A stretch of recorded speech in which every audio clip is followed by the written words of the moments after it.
It's a great honor for me to put my views in front of you, and thanks for inviting me. And और ये जो दिन है और हम जो स्वामी विवेकानंद जी को याद करने वाले हैं, हम जो यूथ की बात करते हैं, तो आई थिंक यूथ की बात करते हैं तो आई थिंक इंडिया का पॉपुलेशन है, the largest population belongs to youth. तो आई थिंक जो चेंजेस जो हो सकते हैं अगर कोई कंट्री में, तो वो है यूथ कर सकता है। तो मेरी जर्नी जो है, I started my journey from village. Uh, I I born in a village called just name Belaudi, which comes in district Balod, Chhattisgarh, and I did my schooling from government school in village, and I received my graduation in civil engineering in GC Bilaspur. So initially, basically, we are farmers. I belongs from farmers family, and I did all works related to agriculture with my parents. So there is no one in my family who is in government job or in other services. So we just know about agriculture and all. So we have don't have any idea about like government services. Uh, but since at that time I'm good in studies, so I decided to I decided to do my engineering. So I pursue my career as an engineer. Then I got selected in the Air Force. So for the lower class family, like person like me, so we have a huge responsibility of family to manage families, to get a job and take some salary. So at the time, I decided to quit my graduation between my college days. So at the time, ऐसा हुआ कि कुछ मैं join नहीं कर पाया, और but मैं कॉलेज छोड़ के चला गया था। सो ऐसा कुछ हुआ कि एयरफोर्स में ज्वाइन नहीं कर पाया। Then I came back to college and then I decided to join defence services by CDS after 4 years. But after completing my graduation, I got it's one bad day, 4th June 2014.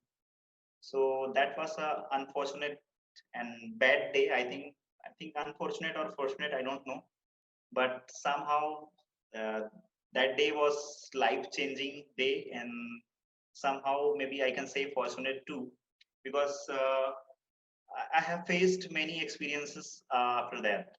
So the 4th June 2040, that was a hot summer day, and I was boarded in a Amarkantak Express, which was from Raipur to Bilaspur, and then that was a hot day, and उसके बाद मुझे लगा कि ये थोड़ा सा मतलब suffocation feel हुआ मुझे, एंड और वहां पे पानी भी नहीं था, so there is no water.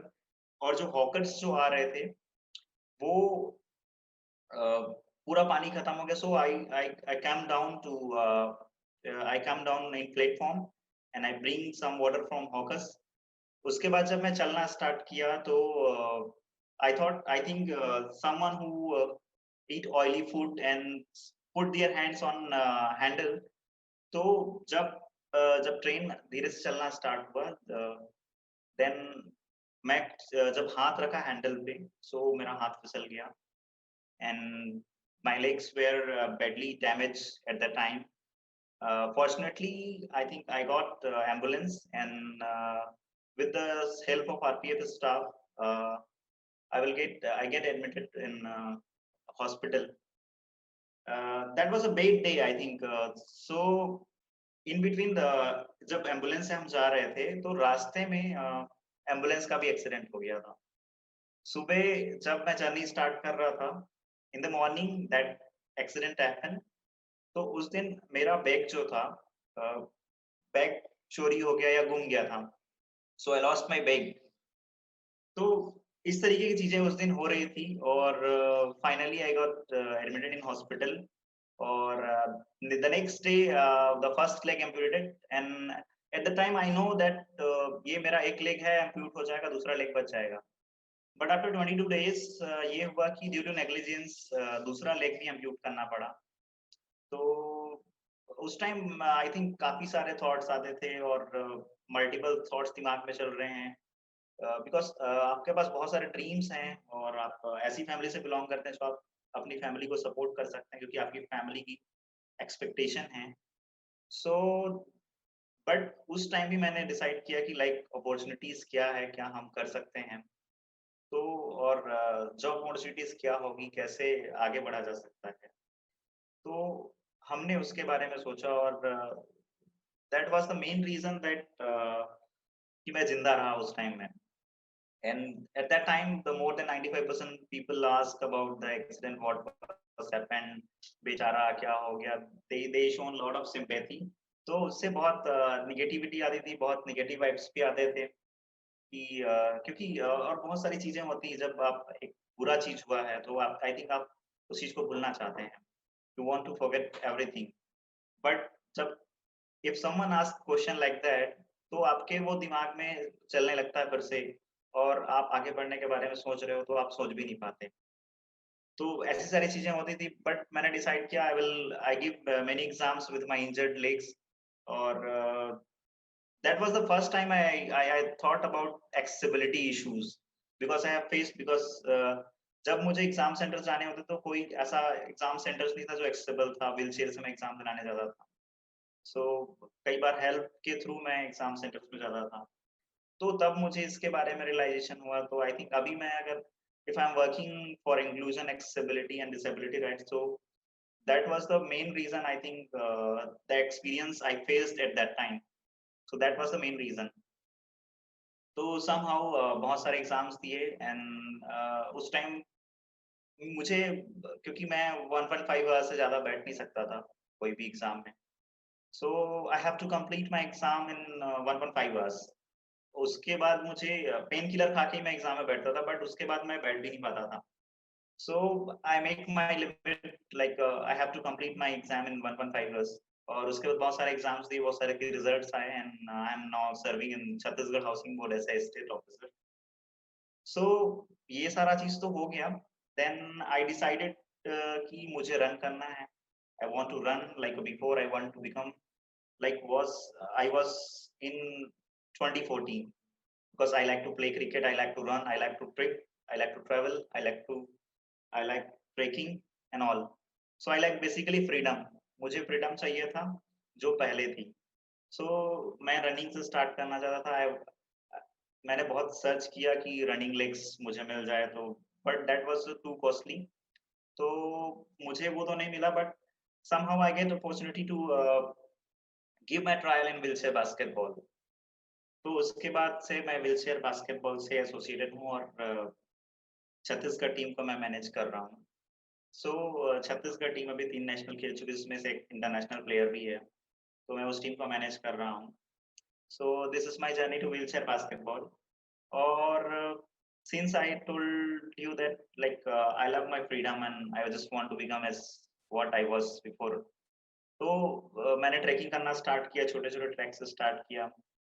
I had done many treks in Chhattisgarh like Manpad region and some Bastar region.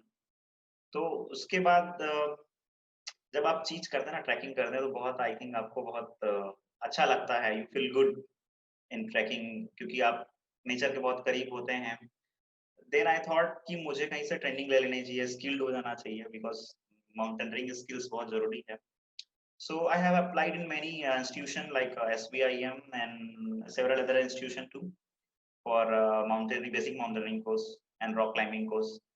But they denied because इस पे रिस्क फैक्टर था कि हम आपको ट्रेनिंग करेंगे तो मे बी इंजरीज आ सकती है या फिर और कुछ फैसिलिटीज हो सकती है. So उन्होंने मना कर दिया. Then I shifted to Manali for 10 days for training in one of my friends institute. I cannot say ये ट्रैकिंग एजेंसी है जिसपे मैंने ट्रेन किया. तो देन आई रियलाइज कि अब मेरी जो स्किल है थोड़ी बढ़ गई है. So I at that time I decided to climb Kilimanjaro and Kilimanjaro जो है वोल्केनिक माउंटेन्स है और थोड़ा ड्राई माउंटेन है और हमने सितंबर का प्लान किया क्योंकि लाइक स्नो में क्लाइंब करना थोड़ा मुश्किल होता है क्योंकि हम नए नए थे माउंटेन रिंग में. So at the time we decided to climb Kilimanjaro और तैयारियां वैसे ही करना स्टार्ट किया. इस बीच आई थिंक करीबन 1.5 साल लगे मुझे कि किलिमंजारो डिसाइड करने में, मतलब ट्रेकिंग से माउंटेनियरिंग शिफ्ट करने में मुझे 1.5 साल लगे। तो आई थिंक काफ़ी टफ डिसीज़न था जिस दिन मैंने प्रेस रिलीज़ किया, और तो बहुत सारे लोग के वो सवाल भी आए कि लाइक ये भावनाओं में बह के डिसीज़न तो नहीं लिया गया है। तो बट हमने काफ़ी तैयारियाँ की थी, हमें हमें ऊपर अपने ऊपर पूरा विश्वास था क्योंकि हमने काफ़ी टाइम दिया था। तो ऐसी रही माउंटेनियरिंग की जर्नी, और किलिमंजारो तक हमने डिसाइड किया कि हम करेंगे। तो आई थिंक क्लाइंबिंग जो है बहुत छोटे-छोटे स्टेप में होती है। हमने 1.5 साल का समय लिया, मतलब बहुत लोग मुझे बोलते हैं कि क्लाइंबिंग करना है मुझे, तो मुझे मैं डायरेक्ट एवरेस्ट करूँगा या फिर something. I I want to climb mountains, but इतना ईज़ी नहीं है कि आप सीधे आप बड़े माउंटेन्स क्लाइंब करें। You have to like start with small steps, small hikes, small altitude, then you will shift to high altitude. तो ऐसे ही होती है माउंटेनियरिंग। और what was the toughest part in mountaineering for me, like because there is no mountaineer in with double leg amputation. तो जो energy लगती है, जो आपको दोनों लेग का यूज करके क्लाइंब करना होता है, और दोनों आर्टिफिशियल लेग है। सो बहुत स्लिपरी होता है सरफेस, स्पेशली वोल्केनिक माउंटेन्स में। जो वोल्केन के जो राख होते हैं, ऐश होते हैं, दैट वाज टू स्लिपरी। और स्पेशली जो रॉक के छोटे छोटे पार्टिकल्स होते हैं, तो बहुत स्लिपरी होता है। तो ऐसे टाइम में आपको एक-एक स्टेप बहुत प्रिसाइज़ली रखना होता है। तो ये फिज़िकल के साथ-साथ that was a mental challenge too, कि क्योंकि एक टाइम के बाद आपका लेग जो बॉडी है, body will be tired at at some point. So उस टाइम में आपकी सिर्फ़ जो है मेंटल स्ट्रेंथ काफ़ी काम आती है, एंड वैसा ही कुछ था। एंड साइकोलॉजिकल फैक्टर्स भी काफ़ी कुछ होते हैं जो I think matters lot, because at summit night, I started my climbing on fifth day on 11:30 p.m. हमें थोड़ा बाकी लोग से 2 घंटा पहले स्टार्ट करना होता था। तो I love the trekking in night, but सुबह जब सूरज की रोशनी आती है, तो आप देखते हैं कि आप क्लाइंब कर रहे हैं, और एक-एक घंटा में जो 200-300 मीटर का रास्ता है, वो एक-एक घंटे में आप आगे बढ़ रहे हैं, because it was a zigzag way to climb. अगर आपको 100 मीटर का डिस्टेंस जाना है, तो उसके लिए आपको कम से कम 1 किलोमीटर का रास्ता तय करना पड़ेगा। सो उस टाइम बॉडी काफ़ी मेंटली थकता है। तो बट एक ही रास्ता है उसके लिए कि आपका जो विज़न होना चाहिए वो क्लियर होना चाहिए। आई थिंक हमने इसको जब किलिमंजारो स्टार्ट किया, तो हमने मिशन इंक्लूजन का नाम दिया था, इंक्लूजन को प्रमोट करने के लिए। तो देन फाइनली हम सबमिट किए, अराउंड 10:30 वहाँ का टाइम था किलिमंजारो का, एंड इंडियन टाइम के हिसाब से it was 1 PM. So we finally submitted, and बाकी सारे लोग बहुत सारे फोटोग्राफी करते हैं। So I just remove my leg and see there is 3 blisters in my leg. और मुझे पहले से ही मालूम हो गया था कि ब्लिस्टर्स आ गए हैं, but I didn't tell to my guide and my porters, because अगर मैं वहाँ पे बोलता तो फिर वो मुझे क्लाइंब कराना बंद कर देते। और जब मैं नीचे आया तो करीबन 8 ब्लिस्टर्स थे, जो जहाँ थोड़े ब्लिस्टर्स थे और कुछ इंजरीज़ थी। So I think that blister was ऐसा था कि वो लाइफ लॉन्ग मेमोरीज़ है, और वो आई थिंक वो ब्लिस्टर्स अच्छे थे। तो ऐसे किलिमंजारो की जर्नी थी, and then I climb mount Kosciuszko in Australia. वो ट्रेकिंग पीक है, so it was not toughest. Then I did this skydiving in Australia too after climbing Kosciuszko.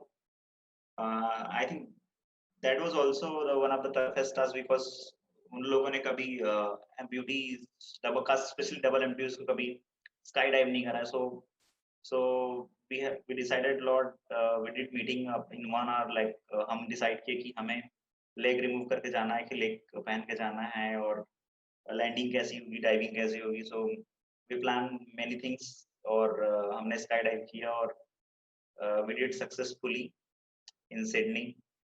और तो ऐसी जर्नी अभी भी चल रही है, और अभी 5 समिट मेरे बाकी हैं। There is 5 more summit including Everest. और I am in Pondicherry right now for scuba diving training. and I'm planning for triple world record in land, air, water. Land means mountaineering, air means skydiving, and water means scuba diving.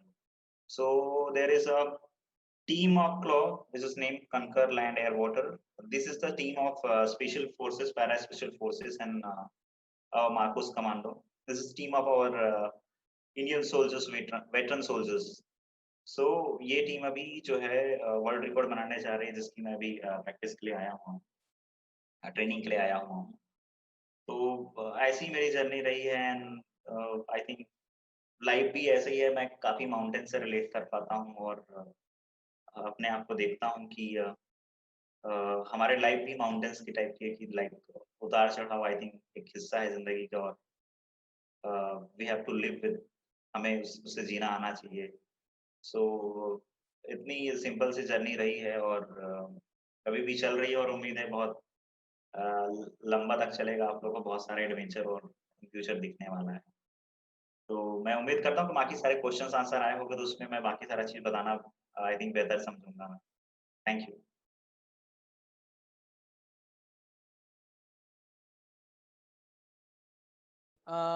आपको कहाँ से या किससे आपको ये प्रेरणा मिलती है? ये आसान नहीं है जो आप कर रहे हैं. व्हाट और where do you get your motivation from? आप कैसे कंटिन्यू कैसे करते हैं? प्रेरणा कहाँ से मिलती है, किससे मिलती है, और कैसे आप मोटिवेट रहते हो करके वही पूछना था पहले. आई थिंक ऐसे कोई स्पेशल पर्सन नहीं है जो आई थिंक मोटिवेशन का सोर्स हो. During my hospital days, the book launched by Arunima Sinha, and at the time I don't know I will climb mountains or not, but at the time I know कि artificial leg से भी बहुत सारी चीजें की जा सकती है, क्योंकि उस टाइम हम बहुत सारी चीजें देखते थे, सर्च करते थे, गूगल सर्च करते थे, और हम एक पॉसिबिलिटीज की तलाश कर रहे थे कि हम इसके साथ क्या कर सकते हैं. तो एक वो फैक्टर था, बट वो माउंटेनरिंग के लिए नहीं था. दैट वाज की पॉसिबिलिटीज है आर्टिफिशियल लेग में, वो एक हमने पॉसिबिलिटीज देखा था. क्लाइंबिंग की जब बात आती है, तो I think the freedom was the only reason. I want to live free. I want to become as what before I was before. तो वो मैं अपने आप को पहले जैसा ही देखना चाहता था. सो यही आई थिंक मेरा मोटिवेशन था कि और जो मैंने धीरे धीरे ट्रैक से स्टार्ट किया, ट्रैकिंग करने से स्टार्ट किया, जो बाद में माउंटेनियरिंग में तब्दील हुआ. So I think that was the only reason. And उसके बाद मैंने इसको एसोसिएट किया मिशन इंक्लूजन से. मैंने अपने 7 समिट जो नाम I give my mission name mission inclusion. तो मिशन इंक्लूजन के पीछे दो मोटो है I think, because there is lot of people show sympathy about disability, about disabled people. So I think we need to work on behavior of people, to understand about disability, and know how to behave, like how to behave with people with disability. And second thing कि ये चीज था कि एक awareness है, और it's not about disability और people with disability, कि आई थिंक हम बहुत सारी चीजें होती है, और I think we are going with lot of problems, और किसी टाइम में हम हार मान जाते हैं. तो हमने इसे तो लोगों को मोटिवेट करने के लिए इसको मिशन इंक्लूजन का नाम दिया है.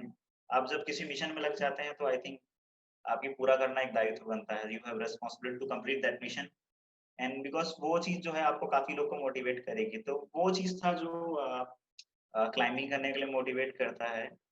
बिकॉज इस बीच में काफी सारे बीच बीच में इंजरीज आते रहते हैं. ये इंजरीज के साथ खेलना अब शायद मेरे लिए कॉमन हो गया है.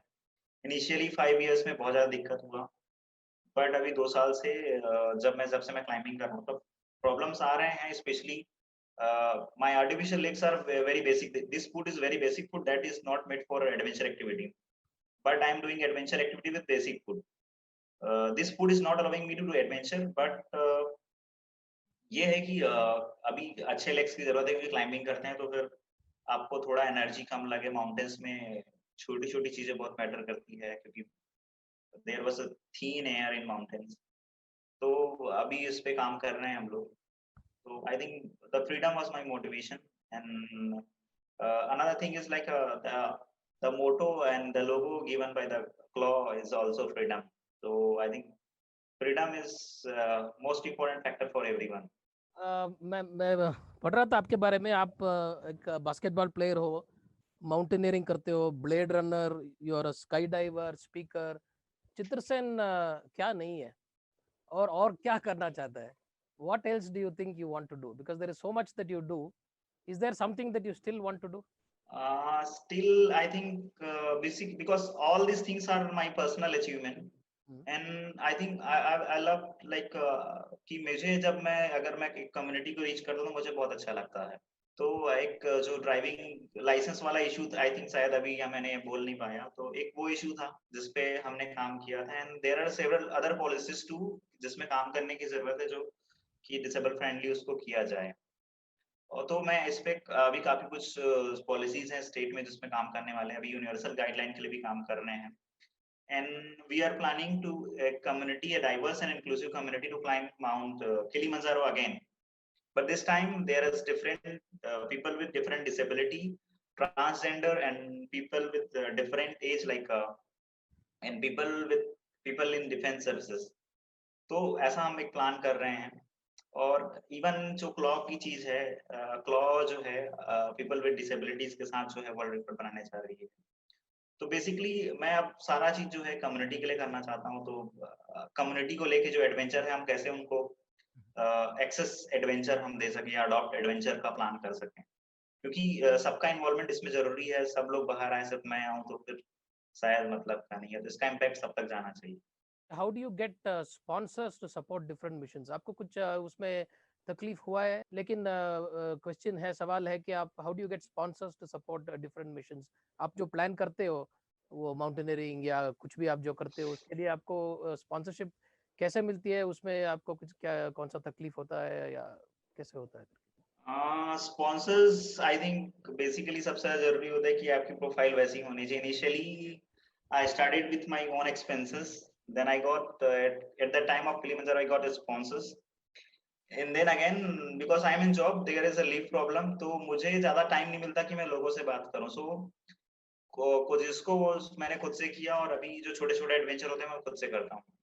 सो अगर आपको स्पॉन्सर चाहिए तो आपको आई थिंक थोड़े अपनी प्रोफाइल स्ट्रॉन्ग करनी होगी अगर कोई माउंटेनिंग करना चाह रहा है, तो आई थिंक तो अभी शायद मे बी होपफुली कि हम जो नेक्स्ट एडवेंचर है उसके लिए हमें स्पॉन्सर मिल जाए। अभी तो I am managing my own, and अभी तो यही चल रहा है। बाकी इन फ्यूचर बहुत सारे उसमें हैं जिसमें प्लान कर रहे हैं कि हम अलग-अलग उसमें एक जो हमने मिशन इंक्लूजन कर दिया है उसके साथ हम एसोसिएट करके लोगों के साथ आगे बढ़ें।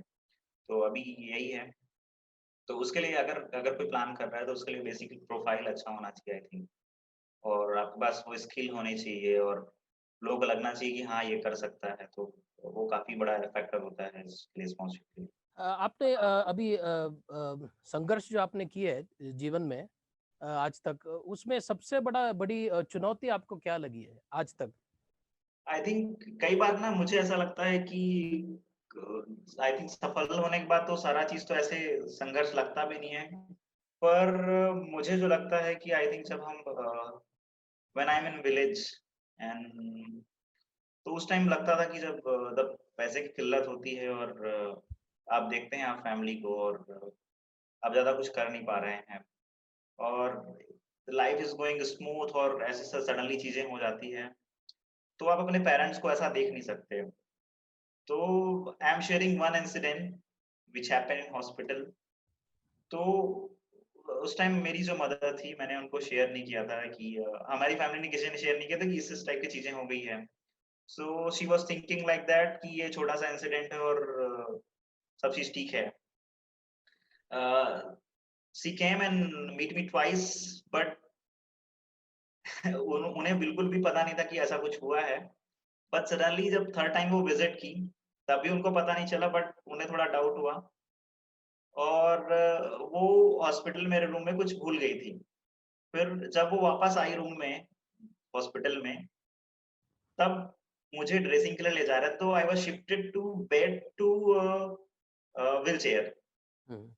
तो उन्हें वो दिख गया। So I think that was the biggest pain in my life, like आप वो जो रिएक्शन है वो कभी देख नहीं सकते, और इनिशियल डेज़ में काफ़ी दिक्कत हुई थी, तो ये जो इंसिडेंट आप बोल रहे हो वो एक्सीडेंट के तुरंत बाद ना हॉस्पिटल में जब right, right, right.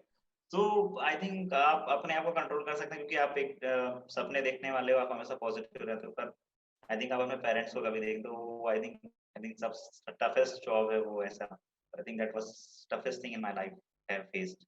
So my question is, how supportive is the current ecosystem for persons with amputation, and what are the changes required in the ecosystem or the community to create a barrier-free environment? What are your suggestions? I think अभी ecosystem में तो मुझे जो हमने एक app के ऊपर भी काम किया था लास्ट टाइम, हालांकि वो बाद में गवर्नमेंट से अप्रूव नहीं हुआ। तो इवन अगर मैं देखूं तो आइडेंटिफिकेशन से लेके जो है लास्ट तक के इंड टू इंड सॉल्यूशन की जब हम बात करते हैं तो वो उसकी बहुत कमी है।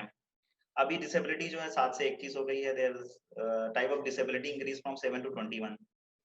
पर उसके आइडेंटिफिकेशन से लेके उसका जो सर्टिफिकेशन है, उसके बाद जो उनको फॉलो मिलना चाहिए, या फिर हम एम्प्लॉयबिलिटी की बात करें, जॉब की बात करें, तो अभी बहुत कम है। हम कई बार बिग बाजार में या फिर कहीं पे लिफ्ट पे और उसकी जॉब दे देते तो हम बहुत कई बार खुश होते हैं क्योंकि हमारे इनिशियल लेवल के लिए काफी अच्छा है। हम पूरा अगर डेमोग्राफी देखें डिसेबिलिटी की, तो लगभग 56% लोग विलेज से हैं, और जो शहर में भी हैं वो ज्यादातर एजुकेटेड नहीं है, और जो एजुकेटेड हैं उनके पास जॉब नहीं है। तो सबसे बड़ा जो सिस्टम है और जो इंक्लूजन की बात आती है वो घर से आती है, और घर में अगर वो सपोर्ट सिस्टम मिले तो फिर बाहर में भी एक ऐसा एनवायरनमेंट हो कि इवन लोगों का बिहेवियर, खास करके जो मैं सबसे ज्यादा अगर टारगेट करता हूँ तो वो लोगों का बिहेवियर करता हूँ। तो आई थिंक लोगों का बिहेवियर चेंज हो जाए, या फिर लोग का नजरिया जो बदल जाए डिसेबिलिटी को लेके, तो आई थिंक काफी सारा चीज ना ऐसे ही आसान हो सकती है। मतलब पॉलिसी पे तो हम बाद में आएंगे, बट बिहेवियर और घर का वातावरण ऐसा है जिसपे मतलब आप ऑटोमेटिकली काफी सारी चीज चेंज कर सकते हैं। अगर मैं अपने आप को कॉन्फिडेंट देखता हूँ तो मुझे आज तक कभी पूछा नहीं गया था कि उस दिन क्या हुआ था। सो वो मेरे लिए सबसे बड़ा सपोर्ट था, क्योंकि उन्होंने कभी क्वेश्चन नहीं किया मेरे ऊपर। तो ऐसे चीजें होती है, और इवन हम बहुत लोग से जब काउंसलिंग करते हैं तो हम देखते हैं, मैं कहता हूँ 70% केस में जो सपोर्ट है घर से नहीं मिलता, और डिस्क्रिमिनेशन घर से होता है। तो आई थिंक इस चीज में काफी कुछ काम करने की जरूरत है।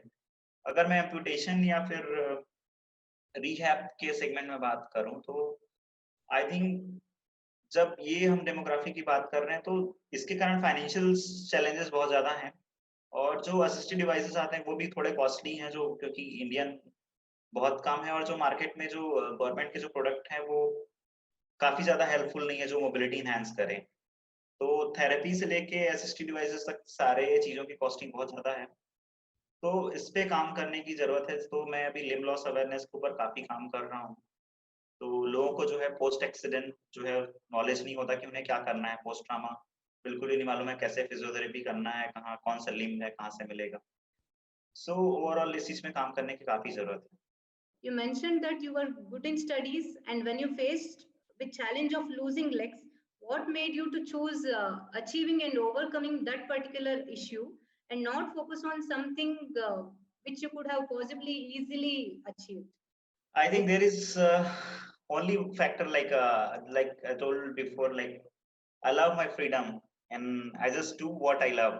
तो मुझे माउंटेनियरिंग पसंद है, और मुझे ट्रैवल करना पसंद, तो मैं वही चीज करता हूँ क्योंकि वो मुझे पसंद है। सो अभी हम सक्सेसफुल समिट के बारे में बात की कि I climb Kilimanjaro, I climb mount Kosciuszko, but before and after Kilimanjaro I also last time अभी सितंबर में जो रुदुगेरा था, माउंट रुदुगेरा, आई डिड नॉट समिट। तो ये सब होते रहता है कि आपका समिट हुआ, समिट नहीं हुआ, तो आई थिंक ये चलते रहता है। पर आप गिरना बुरी बात नहीं है, पर गिर के थोड़ा खड़े होना बहुत बुरी बात है, और गिर के आदमी तभी खड़े नहीं होता जब वो उस चीज को, जो चीज करता है वो उससे खुद प्यार नहीं करता है। So the basic thing is do what you love, बाकी चीजें ऑटोमेटिक हो जाएगी। लेकिन ये जो शौक है आपको माउंटेनियरिंग का, वो पहले से ही थी या इसके बाद शुरू हुआ उसका?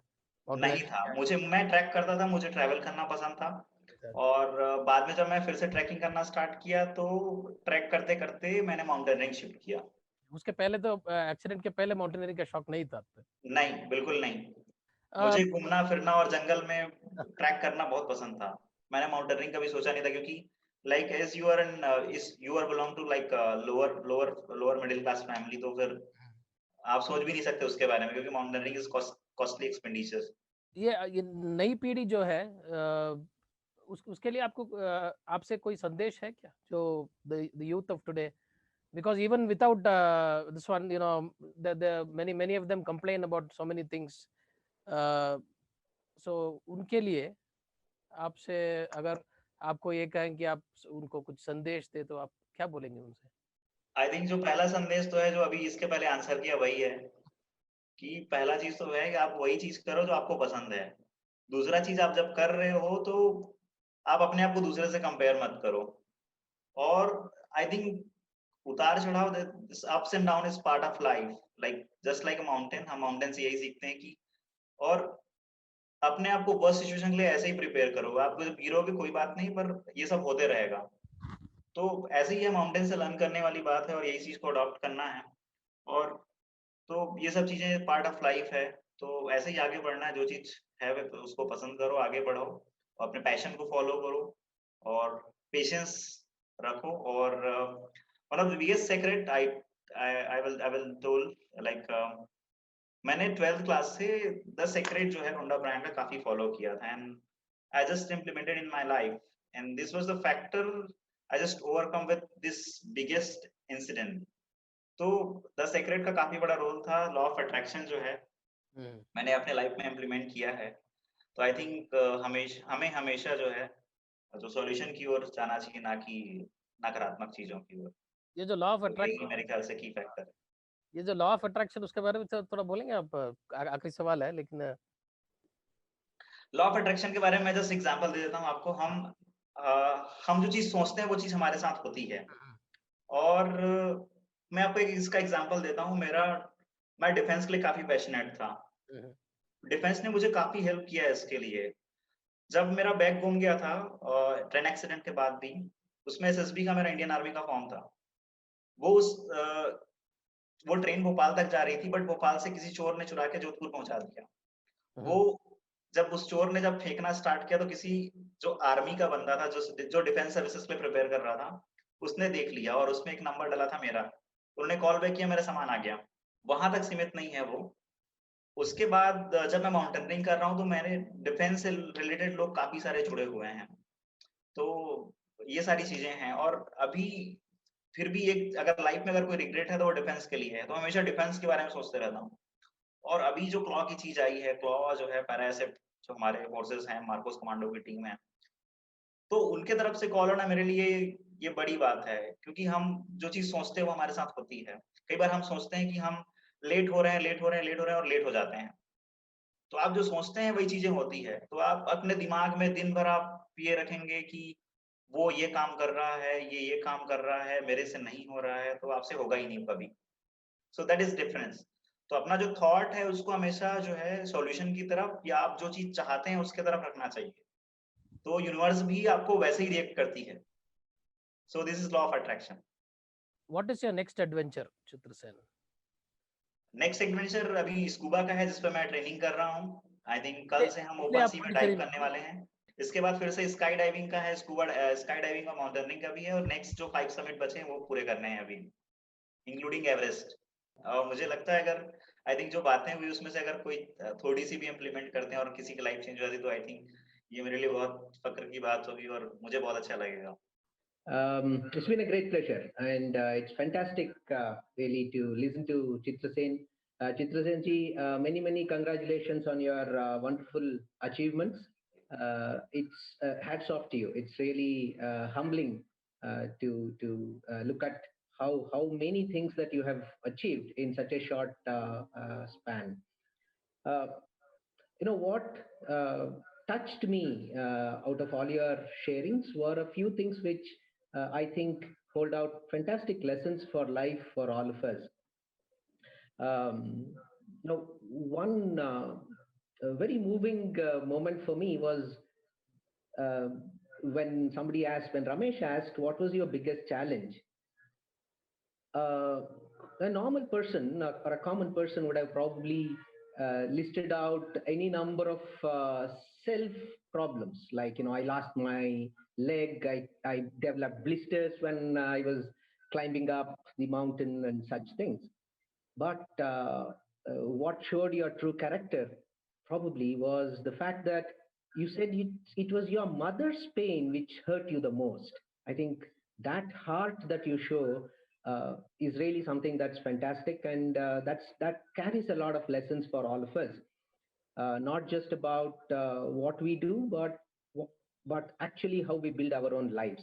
So I hope this message lingers on in all the viewers and the listeners, and translates into some amount of action.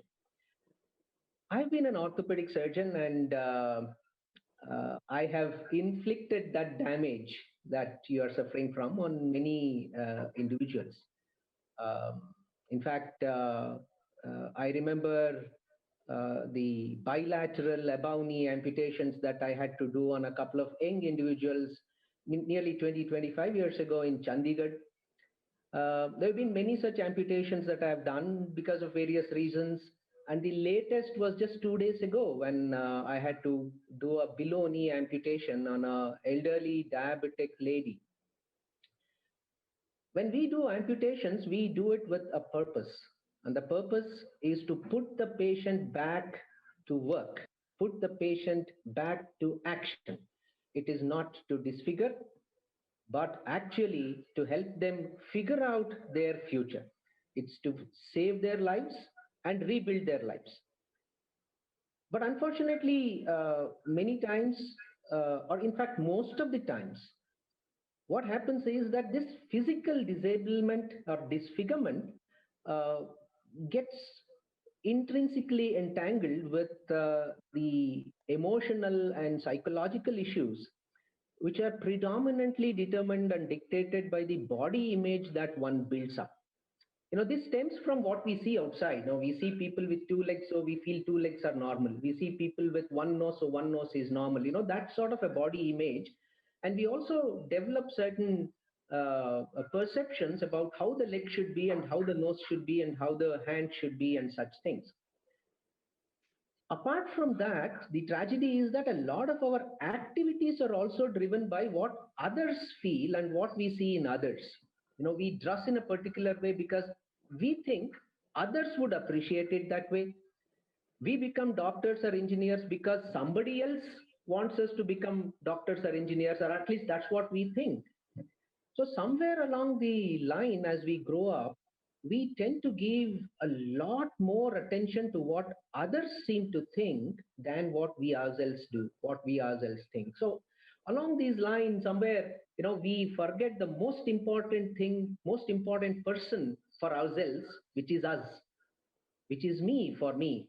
So that's how, what Chitrasen ji just now said, do what you love and the rest of the things fall in place, makes a lot of sense. We don't know our own passions, we don't know our own potentials, but are driven by what we feel others guide us or others think we can do. And so we limit ourselves to what we are expected to do by others, but not by ourselves. There's a beautiful Sanskrit Subhashita which says, Utsahinam Purusha Simham Upaiti Lakshmihi. Success comes to that enthusiastic masculine lion. Masculine not in any narrow sense of sex or gender, but in terms of values and qualities. So, Utsahinam Purusha Simham Upaiti Lakshmihi. That is the truth. But what do the people say? People say, Daivam hi deyamiti ka purusha havadanti. It's all, one's karma and, all those nonsense. So the Subhashita advises us, Daivam nihatya kuru paurusham atma shaktya. Kick that Daivam away, kick that fate away or destiny away, and you do your work and you will definitely succeed. I think Chitrasen's life has been a fantastic example in this regard. He was able to uncover his inner potential fully because he believed in it, because he could see it. Now, how can we identify that Purusha Simha which lies inside us? Now, that is the life's journey in many ways. So how do we do that? Often in this sort of a self-exploration, you meditate, right? You have that meditation approach. So what do we do in meditation? We close our eyes and see. Now, how do you close your eyes and see? Because if you close your eyes, you can't see. At the same time, they say, listen to the silence. Now, how can you listen to the silence? Listening is only the noise. Friends, that is the beauty of Chitrasen's life as well. When you see with your eyes closed, you look inwards. When you listen to the silence, you listen to your own passion and your own potential. I think the sharing today has been a fantastic example of how that can be done. You know, Chitrasen has conquered many peaks, many mountains across the world. You know, great achievement, fantastic achievement. There's no doubt at all. But you know, when you ask me, I think the biggest mountain that he has claimed is not the Kilimanjaro or the Mount Everest that he is going to climb now, but probably the inner mountain of that sense of inability and the external mountain of societal perceptions. So we see that there are mountains all around us, not the ones that are physically seen that matter in real life. It's the mountains that we build inside, and the mountains that the society puts in front of us that matter in a much more bigger way. Now, like Chitrasen was saying, there is this law of attraction. You know, it's also called pronoia in scientific terms. You think something good will happen, it will happen. In the same way, you think something bad will happen, it is likely to happen. So, yat bhavam tat bhavati. The way you think is what you become. So, the law of attraction, and that is very, very true. So, the more the self-belief, the more will be our ability to achieve what we dream of. So, it's important that we dream big, and we back ourselves to achieve that dream. I think that is what we all should look forward to. Chitrasen's sharing has been a fantastic example of this message, and I think we need to move on and imbibe this lesson.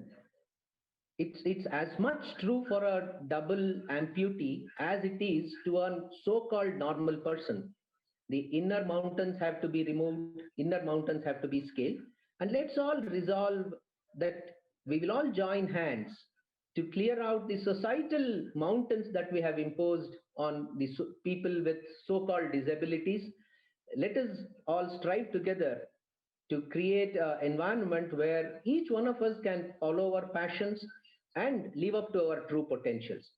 Thanks again, Chitrasen ji. It's been a fantastic connection that we could make. And I definitely, for one, look forward to staying in touch with you and working together on many of the projects that you seem to be having, and looking at how our synergies can make a difference to people in need. Thank you very much. Thank you all for the opportunity as well.